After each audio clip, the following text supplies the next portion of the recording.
Hello everybody, welcome to chapter 28, where we will begin talking about chemical kinetics.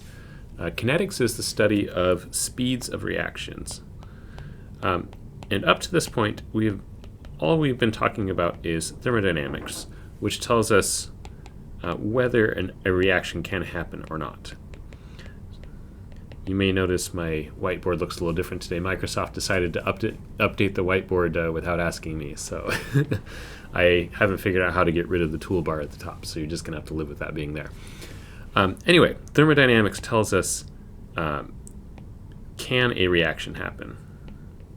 Or a process, not just reactions.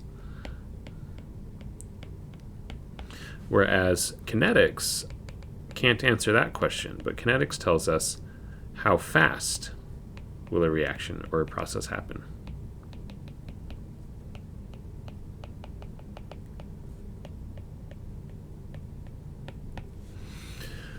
Okay, so one area where kinetics is really important that I'm familiar with in many other places, one area is atmospheric chemistry, so understanding how long molecules live in the atmosphere.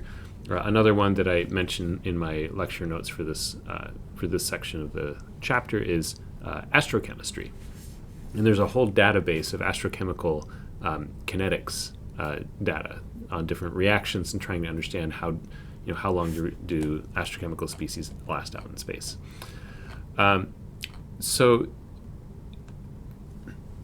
this chapter 28, is going to be about rate laws, which is understanding how do rates of reactions change, and primarily rates of reactions depend on two things. They depend on temperature. We'll talk about that at the end of this chapter. And the other main thing they depend on is concentrations. Typically, there are exceptions to this, but typically of the reactants in the equation that we are considering. So rate laws give us a way to systematically look at different chemical reactions and sort of group them by patterns that happen. There are rate laws with what we call different orders to them that have similar behavior across many different types of chemical reactions.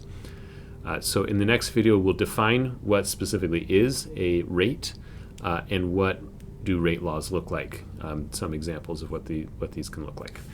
And that'll be over the course of this whole chapter.